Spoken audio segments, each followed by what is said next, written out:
కార్తీక పౌర్ణమి పర్వదినాన జ్వాలా తోరణాన్ని దర్శించుకుని తిలకిస్తే సర్వ పాపాలు తొలగిపోవడంతో పాటు కోరిన కోరికలను ఆ పరమశివుడు తీరుస్తాడని ముస్తాబాద్ శివకేశవుల ఆలయ వేద పండితులు హరీష్ శర్మ అన్నారు. రాజన్న సిరిసిల్ల జిల్లా ముస్తాబాద్ మండల వ్యాప్తంగా ఉదయం నుంచి అర్ధరాత్రి వరకు మహిళలు దీపాలను వెలిగించి మొక్కులు అప్పచెప్పారు. పట్టణ కేంద్రంలోని శ్రీ శివకేశవుల ఆలయం వద్ద రాత్రి కార్తీక పౌర్ణమి పురస్కరించుకుని శివునికి ప్రత్యేక పూజలు చేశారు. వేద పండితులు హరీష్ శర్మ మంత్రోచ్చారణల మధ్య జ్వాలా తోరణం దశ సహస్ర దీపాలంకరణ సేవను చేశారు. ఈ సందర్భంగా పట్టణానికి చెందిన దంపతులు, మహిళలు, యువతీ యువకులు ఇంటి మహదైన కార్యక్రమాన్ని పెద్ద ఎత్తున తరలివచ్చారు. ఇక ఈ సందర్భంగా మొదటి శివలింగానికి పాలాభిషేకం చేసి అనంతరం 10,000 దీపాలను వెలిగించారు.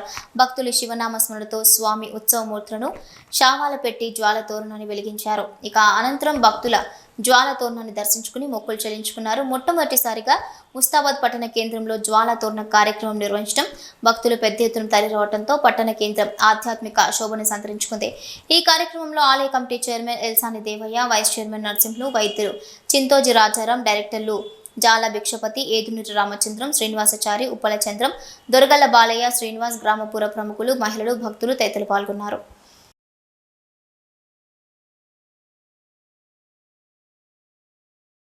అంగరంగ వైభవముగా కార్తీక మాసంను పురస్కరించుకొని మా శివకేశవ దేవాలయంలో శ్రీ కార్తీక మాసాన్ని పురస్కరించుకొని ఈరోజు కార్తీక పూర్ణిమ సందర్భముగా ఆలయ ప్రాంగణమునందు మా యొక్క శివకేశవ ఆలయ కమిటీ ఆధ్వర్యంలో ముస్తాబాద్ గ్రామ ప్రజల సహకారముతో అంగరంగ వైభవముగా కార్తీక దీపోత్సవం అనగా దశసహస్ర దీపాలంకరణ సేవ అనగా మా యొక్క ఆలయ ప్రాంగణమునందు 10,000 జ్యోతులను వెలిగించడం జరుగుతున్నది.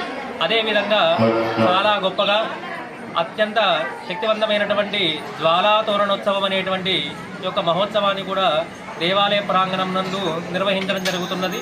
కావున మా ముస్తాబాద్ గ్రామ ప్రజలందరికీ కూడా ఆ యొక్క శివకేశవ స్వామి వారి యొక్క కృప కలగాలని, గ్రామస్తులందరూ కూడా ఇటు దీపోత్సవంలో పాల్గొనగలరని, అదేవిధంగా జ్వాలా తోరణ మహోత్సవంలో ప్రతి ఒక్కరు కూడా పాల్గొనగలరని, ఆ శివకేశవుల యొక్క కృపకు పాత్రలు కాగలరని మా యొక్క మనవి.